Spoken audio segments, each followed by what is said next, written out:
शादी की रात मैं दुल्हन बनी बैठी हुई थी कि अचानक लाइट चली गई।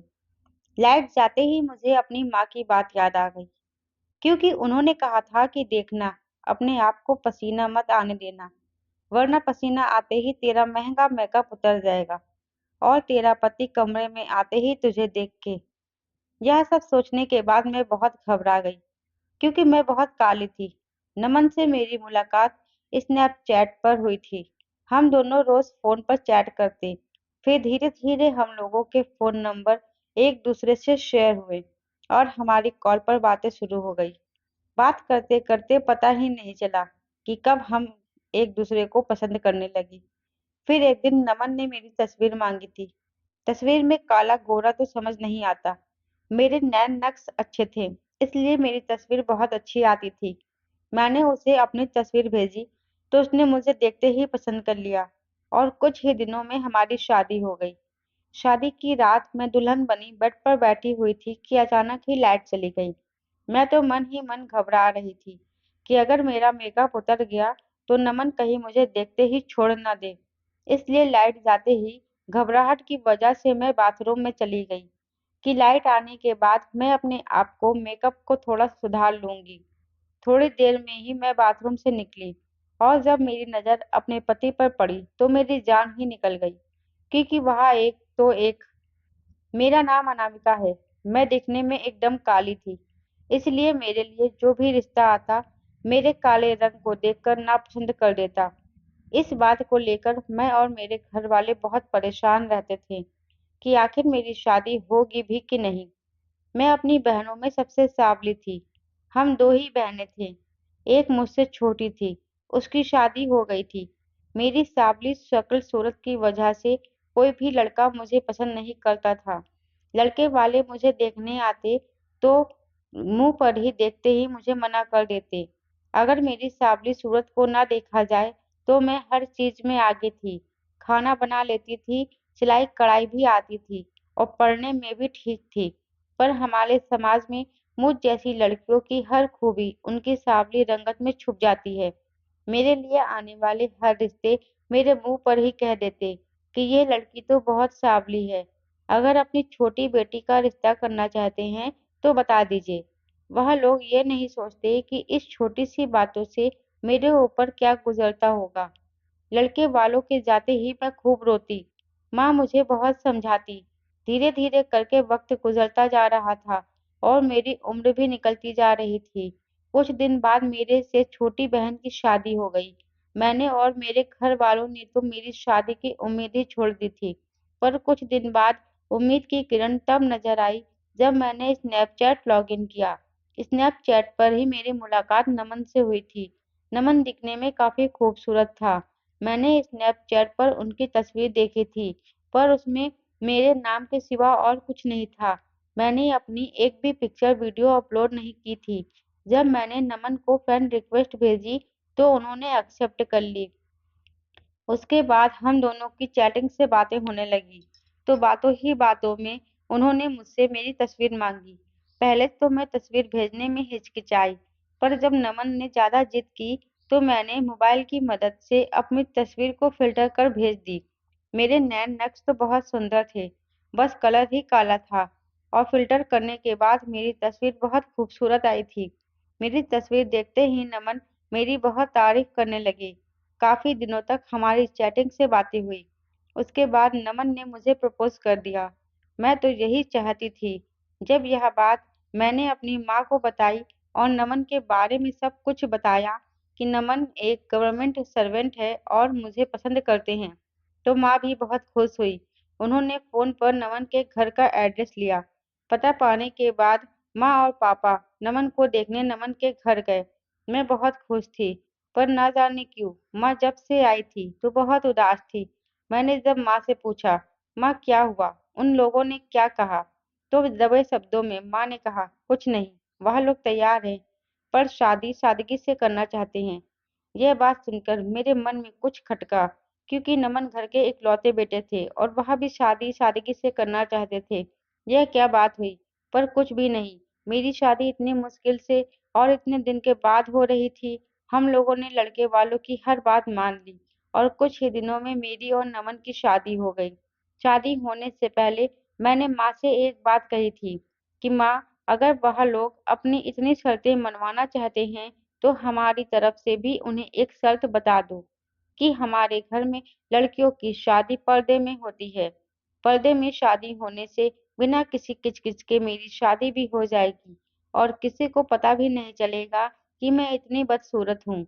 और शादी होने के बाद क्या है, जब शादी हो जाएगी तो मैं अपने प्यार और गुण से अपने पति को अपना बना लूंगी। माँ ने बिना कुछ कहे मेरी बात मान ली और लड़के वालों को बता दिया कि हमारे घर पर शादी पर्दे में होगी। लड़के वालों ने भी हमारी शर्त मान ली। कुछ दिन बाद मेरी और नमन की शादी हो गई। शादी होने के बाद माँ मेरे कमरे में आई और मुस्कुराकर मुझसे कहने लगी, देखना अनामिका, शादी की पहली रात को अपने आप को पसीना मत आने देना, वरना इतना महंगा मेकअप तुम्हारा खराब हो जाएगा। उस वक्त मैंने माँ की बातों को कोई गौर नहीं किया और दुल्हन बनकर ससुराल चली गई। मैं सुहाग की सेज पर बैठी हुई थी, तभी अचानक लाइट चली गई। लाइट के जाते ही मुझे थोड़े बहुत पसीने आने लगे और मुझे माँ की बात याद आ गई कि देखना, पसीना मत आने देना। लाइट जाते ही मैं घबरा कर बाथरूम में चली गई कि जब लाइट आएगी तो मैं अपने मेकअप को ठीक से कर लूंगी। कुछ ही देर में लाइट आ गई थी। मैं बाथरूम से बाहर आई तो देखा नमन बेड पर बैठे हुए थे। मैंने आज पहली बार नमन को सामने से देखा था, क्योंकि मैं खुद ही चाहती थी कि मेरी शादी में ज्यादा तामझाम ना हो, कि लड़के वाले मेरी सांवली रंगत देखते ही मुझे छोड़ दे। मेरे घर वाले ही नमन को देखने नमन के घर गए थे और नमन के घर वालों को तो मैं तस्वीर से ही पसंद आ गई थी। इसलिए आज मैं पहली बार सामने से नमन को देख रही थी। स्नैपचैट पर मैंने जैसे नमन को देखा था, नमन बिल्कुल वैसे ही थे, एकदम बहुत ही खूबसूरत। आज सामने से देखा तो उनकी खूबसूरती देखकर मैं थोड़ी घबरा गई थी कि कहीं वहां मेरे सांवले रंग की वजह से मुझे छोड़ ना दे। फिर भी मैं अपने आप को संभालते हुए उनके पास गई और उनके बगल में बैठ गई। कुछ वक्त हम दोनों में खामोशी थी। फिर अचानक नमन ने कहा, तुम अपनी तस्वीर से भी ज्यादा खूबसूरत हो।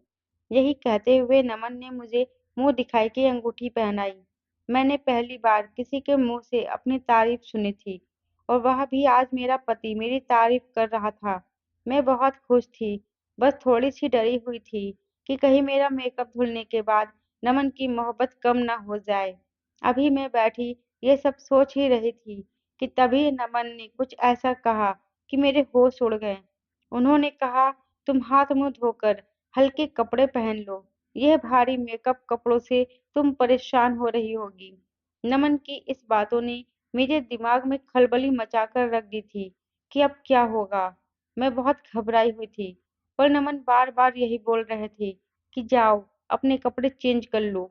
मैं ना चाहते हुए भी वॉशरूम में गई और मुंह हाथ धोकर एक सिंपल सा कपड़ा पहनकर डरते डरते बाहर आई। पर नमन की बातों ने तो मुझे हैरान करके रख दिया। वह मुझे देखते ही कहने लगे, अब तुम कल से भी ज्यादा खूबसूरत लग रही हो। उनकी इस बातों से मैं सोच में पड़ गई कि यह क्या, एक बार भी मेरी काली सूरत के बारे में कुछ नहीं कहा, और तो और ये मेरी तारीफें करते जा रही हैं। वह मेरी तारीफें करते हुए कह रहे थे कि तुम मेकअप से ज्यादा सादगी में अच्छी लगती हो। वह बस मेरी तारीफ किए जा रहे थे और मैं अपनी किस्मत पर गर्व कर रही थी कि भले ही मेरी शादी लेट हुई, पर एक बहुत अच्छे और खूबसूरत इंसान से हुई। अभी मैं ये सोच ही रही थी कि दरवाजे पर दस्तक हुई और दस्तक ने मेरी जिंदगी अंधेरे में कर दी थी। नमन दरवाजा खोलने के लिए खड़े हुए तो मैंने देखा नमन स्टैंड के सहारे लड़खड़ाते हुए चल रहे थे। लोहे की स्टिक के सहारे कमरे का दरवाजा खोला था। नमन की एक टांग घुटने के नीचे से नहीं थी। ये सब देखकर मैं फूट फूट कर रोने लगी। कमरे के बाहर मेरी ननद थी, जो दूध लेकर आई थी। वह दूध रखकर चली गई। आज मुझे माँ की चुप्पी याद आ रही थी कि माँ जब नमन को देखकर आई थी तो इतनी चुप चुप क्यों थी। मेरे घर के सभी लोगों को पता था कि नमन की एक टांग नहीं है सिवाय मेरे, पर किसी ने एक बार भी यह बात मुझसे नहीं कही थी। उन्हें तो यह था कि किसी भी तरह मेरी शादी हो जाए और मैं इस घर से चली जाऊं। यही सब सोचकर मैं फूट फूट कर रो रही थी कि नमन मेरे सामने आकर बैठ गए और कुछ देर मुझे रोते हुए देखते रहे और फिर कहने लगे, क्या तुम्हारे घर वालों ने मेरे बारे में तुम्हें कुछ नहीं बताया था? मैंने तो उन्हें सब कुछ बता दिया था। शायद मेरे रोने की वजह वह जान चुके थे। मैंने शिकायत भरे अंदाज में उनसे कहा, पर यह बात आपने मुझे क्यों नहीं बताई? अनामिका, हमारी शादी पसंद की शादी थी। हमने एक दूसरे के रंग, रूप और शरीर की बनावट को देखकर नहीं पसंद किया था। हमने तो एक दूसरे के दिल से मोहब्बत की थी। मुझे भी यह बात आज पता चली कि तुम कितनी सांवली हो, पर मैंने तो तुमसे कोई शिकायत नहीं की, क्योंकि मैं तुमसे प्यार करता हूँ और प्यार करने वाले दिल से प्यार करते हैं, ना ही कि उनके रंग रूप से। यही कहते हुए नमन ने मेरे हाथों को पकड़ा। तभी मैंने उनके हाथों से अपने हाथों को झटकते हुए सोफे पर जाकर सो गई। मेरी हरकत देखकर कुछ पल वहां मुझे खामोशी से देखते रहे और फिर बेड पर लेट गए। धीरे धीरे करके मेरी शादी को एक हफ्ता गुजर गया, पर मैं नमन से बात नहीं कर रही थी, क्योंकि मेरे साथ धोखा किया गया था। घर में मैं सभी से बातें करती, पर नमन से नहीं। नमन जब भी कमरे में आते तो मेरी खामोशी की वजह पूछते, पर मैं उन्हें कोई जवाब नहीं देती। नमन एक गवर्नमेंट सर्वेंट थे। वह घर से ही लैपटॉप पर काम करते थे। जब मैंने अपनी खामोशी की कोई वजह नहीं बताई, तो वह बिना कुछ कहे अपने काम में बिजी हो गए। मैंने देखा, नमन अपना हर काम बड़ी मुश्किल से करते। उन्हें अगर कुछ चाहिए होता, तो बड़ी मुश्किल से उठाते। उन्हें ऐसा करते देख मैं उनकी मदद करना तो बहुत दूर की बात थी। गुस्से से मुंह फेर लेती थी। नमन अगर भूल कर भी मुझसे कोई अपनी चीज मांगते, तो मैं उन्हें चिढ़कर जवाब देती थी, पर वह मेरी किसी भी बात पर गुस्सा नहीं करते, बल्कि हर खड़ी खोटी खामोशी से सुन लेते। एक दिन नमन ने मुझसे कहा कि मैं काम से कहीं बाहर जा रहा हूँ। अगर तुम्हें मायके जाना है, तो मैं तुम्हें छोड़ दूंगा। उनकी यह बात सुनकर मैं हंसते हुए बोली, क्या आप इस काबिल हैं कि मुझे कहीं ले जा सके? मेरी इस बात पर उनका चेहरा बुझ गया। वह कहने लगे, मुझे गाड़ी चलानी आती है। उनकी यह बात ने मुझे हैरान करके रख दिया था। फिर मैंने सोचा, शायद गाड़ी ऑटोमेटिक होगी। फिर मैंने सोचा, चलो चल के चलती हूँ और देखती हूँ यह गाड़ी कैसे चलाते हैं। मैंने देखा, गाड़ी नॉर्मल गाड़ियों की तरह ही थी और वह एक पाँव से ही गाड़ी को कंट्रोल करके बड़े सलीके से चला रहे थे। सिग्नल पर गाड़ी खड़ी हुई तो आसपास गुजरने वाली कुछ लड़कियों हम दोनों को हैरत से देखने लगी। कैसा खूबसूरत लड़का है, और बीवी देखो बिल्कुल काली। मुझे तो तरस आ रहा है बेचारी पर। लड़कियों की बातें सुनकर तो मेरा खून खौलने लगा। उन लोगों ने मेरे जख्म अपने सिरे से ताजा कर दिए थे। मेरा चेहरा देखते ही नमन समझ गए कि उन लड़कियों की बातों ने मुझे परेशान कर दिया है। वह मुझे समझाते हुए कहने लगी, तुम लोगों की बातों की परवाह मत किया करो, क्योंकि तुम मेरे लिए बहुत खूबसूरत हो। नमन की यह बात सुनकर मैंने गुस्से में कहा, बस करो आप, मेरी तारीफें करना एक लड़की के लिए बिल्कुल आसान नहीं होता। एक अपाहिज के साथ जिंदगी गुजारना। कुछ ही देर में मेरा मायका आ गया। नमन मुझे छोड़कर जा रहे थे, पर जाते हुए उन्होंने मुझसे कहा, अनामिका, अगर तुम मेरे साथ खुश नहीं हो, तो जो चाहे फैसला कर सकती हो। तुम हर फैसले के लिए आजाद हो। मेरे लिए वापसी का रास्ता अगर इतना आसान होता, तो मैं कब का तुम्हें छोड़ देती। यही कहते हुए मैं गाड़ी से उतर गई और नमन को बिना अंदर बुलाए मैंने दरवाजा बंद कर दिया। कुछ दिन मायके में रहने के बाद मुझे एहसास होने लगा कि अब मेरा ठिकाना यहाँ नहीं है। 4 दिन मायके में रहने के बाद मैं वापस अपने पापा के साथ ससुराल चली गई। पापा को किसी काम से जाना था, तो पापा मुझे बाहर ही छोड़कर वापस चले गए। मैं घर के अंदर गई तो मैंने सुना, मेरी सास और नंद तेज लफ्जों में मेरे ही बारे में बातें कर रही थी। वह नमन से कह रही थी कि तुमसे ऐसी कौन सी कमी थी नमन, जो इस काली करोटी को तुमने पसंद किया। तुम्हारी काबिलियत देखकर बहुत लड़कियां तुमसे शादी करने को तैयार थी। अच्छा खासा कमाते हो, घर है, गाड़ी है। तुमने एक बार भी महसूस किया है कि वह तुम्हारे साथ बिल्कुल अच्छी नहीं लगती? काली कलूटी कही की। नमन ने गुस्से में कहा, बस करिए माँ, अनामिका मेरी पत्नी है। और वह कितनी खूबसूरत है, यह मेरे से बेहतर कोई नहीं जानता। जब मैं उसके साथ खुश हूँ, तो किसी को कोई हक नहीं है उसे कुछ कहने का। खामोशी से उनकी बातें सुनने के बाद मैं सीधा अपने कमरे में चली गई और मुझे अपनी गलती का शिद्दत से एहसास होने लगा। मैं अभी यही सब सोच रही थी, तभी नमन कमरे में आए और मुझे देखकर हैरान हो गए और पूछने लगे, "तुम कब आई?" मैंने कहा, "सही वक्त पर पहुंच गई थी।" फिर मैं उनके करीब आई और सहारा देते हुए मैंने उन्हें बेड पर बैठाया और खुद फर्श पर उनके पैरों के पास बैठ गई। वह मुझे यूं अपने पैरों के पास बैठा हुआ देखकर हैरान हो गए। कहने लगे, "अनामिका, तुम यहाँ पर क्यों बैठी हो?" उनकी इस बात पर मैं फूट-फूट कर रोने लगी। आज मुझे एहसास हो गया था कि नमन ने मुझसे सच्चा प्यार किया था, इसीलिए मेरे अंदर की कोई भी कमी उन्हें कमी नहीं लगती थी और मैं थी कि बस उनमें कमियाँ निकालती जा रही थी। मुझे अपनी गलती का एहसास हो गया था। मैंने नमन से माफ़ी माँगी और आज मैंने नमन को अपना सब कुछ सौंप दिया। आज मैं उनके साथ बहुत खुश हूँ, क्योंकि वह एक अच्छे इंसान हैं और एक अच्छे पति भी हैं।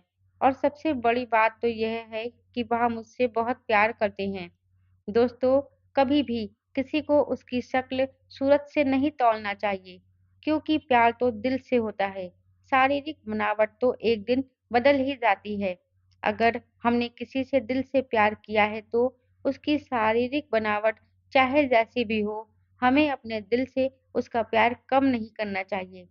नमन मुझसे शुरू से जैसे प्यार करते थे, मेरी सूरत देखने के बाद भी वह मुझसे वैसे ही प्यार करते थे, लेकिन मैंने उनके साथ बहुत गलत किया था। एक पैर न होने की वजह से मैं उनसे दूर हो गई थी।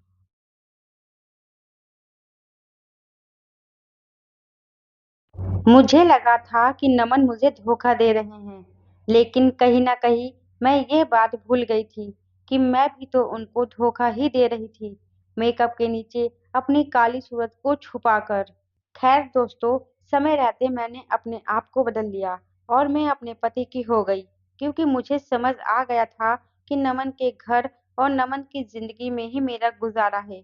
शादी के बाद एक लड़की का अपने मायके में कुछ नहीं होता, सिर्फ वो 2 दिन की मेहमान होती है, बाकी तो ससुराल में ही उसकी ज़िंदगी हँसी-खुशी कटती है। दोस्तों, उम्मीद करती हूँ आपको मेरी कहानी अच्छी लगी होगी। दोस्तों, कहानी अच्छी लगी है तो वीडियो को लाइक और शेयर करें। चैनल पर नए हैं तो चैनल को सब्सक्राइब ज़रूर करें, साथ ही बेल आइकन को प्रेस करें, जिससे वीडियो की अगली अपडेट सबसे पहले आपको मिले।